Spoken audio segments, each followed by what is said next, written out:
Welcome to another episode of the LanceScurv Show. It's breaking news time. I just found this out.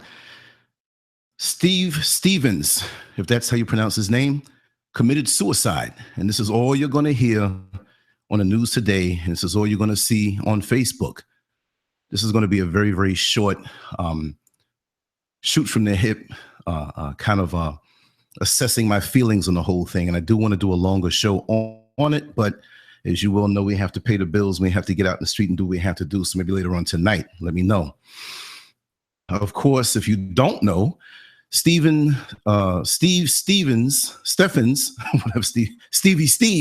whatever he called himself, pretty much went on a killing spree, which I have my doubts about that as far as all of those bodies, 13 or 14 of the bodies that they said that he had. But he drove up to an elderly man in his 70s and put it on Facebook Live that while he shot this man and killed him. And in his rant, while he drove his car, what was it, a white Ford Fusion?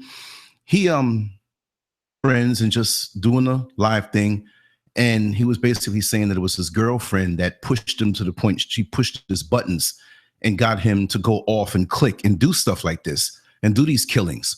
Now, what kind of punk man is this?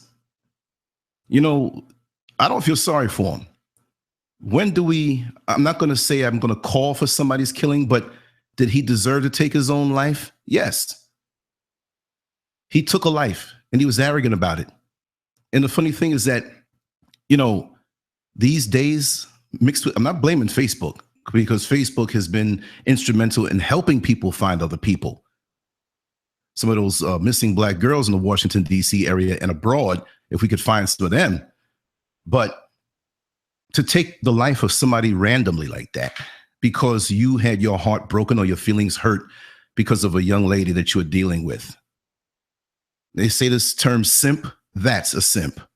Be a man, right? It's too late for him, because even though he showed the world that he was a punk, you know, and took his own life and didn't face the music of what he started.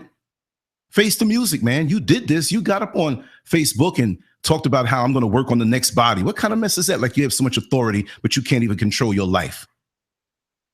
A mental health clinic, right? That's like me working at a gym and being obese. You know what I mean? That's like me working in a doctor's office, but I'm doing drugs. It's crazy. I'm seeing too many men like this who want to blame the world for things that happen to them.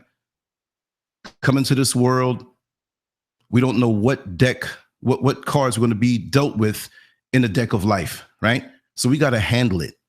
If you love life, life has lots of wonderful moments. Why are you going to go off when you don't have your way? And then all of a sudden you say, all of your life, you've been the butt of jokes. So what?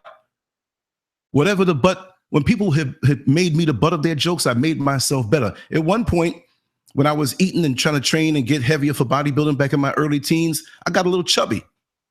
Like, okay, I'm going to show you the best six-pack that you ever saw in a couple of years.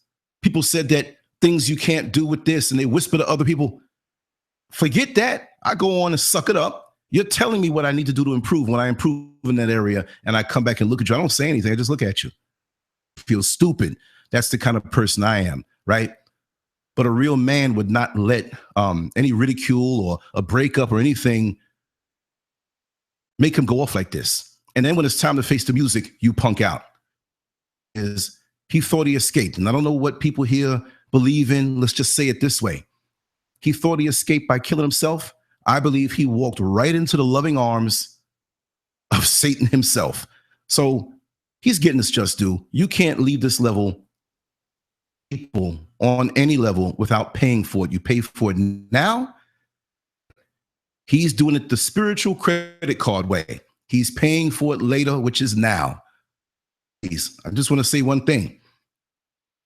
When you deal with somebody, make sure that they have the proper character. Make sure that their morale is up. Make sure they're a real man, not some damn brat who feels entitled.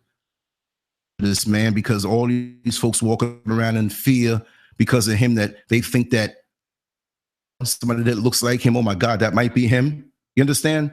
Not only that, but the family. This is a horrific crime. We do not. Okay, this you're going to see this all day.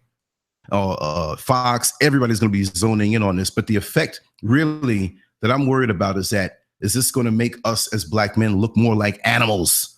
That they are more apt to doing something like this because they're painting us the wrong way. Yes, this man deserved to die. Yes, passed because he's black. You understand? He is an animal. He is entitled. He does feel as though the world owes him something. So just because I didn't get the anchovies on my pizza, I think I'm going to kill the delivery boy. Because I went out with that girl and she said my penis was too small, I'm going to kill everybody. Well, look within yourself and make the necessary changes. That's the game of life. That's what you do. Someone who was killed, Robert Godwin, right? That was his name. What a way to go, randomly like that. Now, before I go, because my time is running lean, another 2 minutes, is this is real. This happened and this deserved coverage to a point. But this is important, right? What are we not seeing in the news right now? What's going on with Russia, China, Korea, and the United States? There's a lot of things going on right now where we can just wake up or not wake up and find ourselves in a nuclear situation.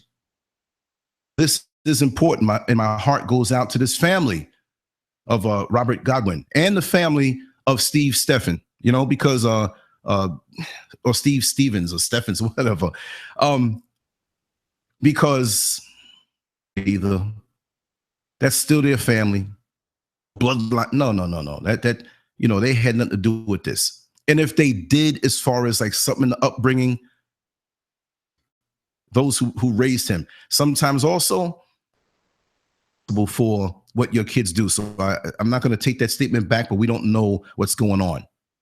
We have these enabling parents or guardians that let their kids become brats and they get older and they feel entitled.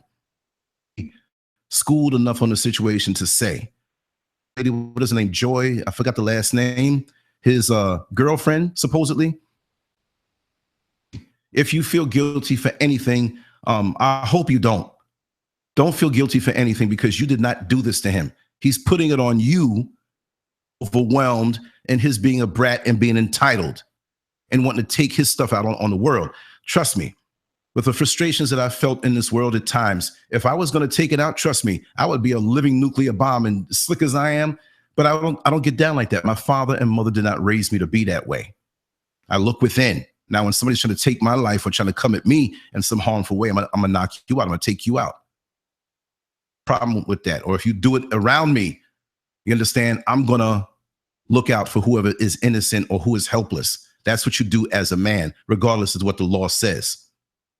Spiritual and righteous police in our neighborhoods and in our communities, and we need more of that. And how dare this man? Come on. And this is the one time. This is the one time that, and it was said as a comment, I'm going to repeat it. This is the one time that black folks pretty much said, listen, white racist cops, go ahead and kill him. Find him and kill him.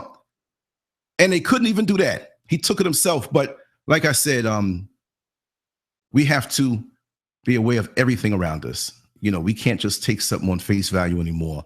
You have to have a discerning spirit. You have to know, and you have to walk with that third eye wide open, because in these days, so many evil entities and energies are released upon the face of the earth. Trust me, we don't know what we're dealing with, and we have to watch our backs. Now, I have to really go right now. I'm going to end this up. I'm going to say, hit me up anytime, 407-590-0755. Download the LanceScurv app at the Google Play Store, the Amazon Store, and the Apple Store. Go to LanceScurv.com, check out my blog, and make sure to subscribe to this channel. LanceScurv is out. We're going to talk about this later. Let me know what you think. Thank you.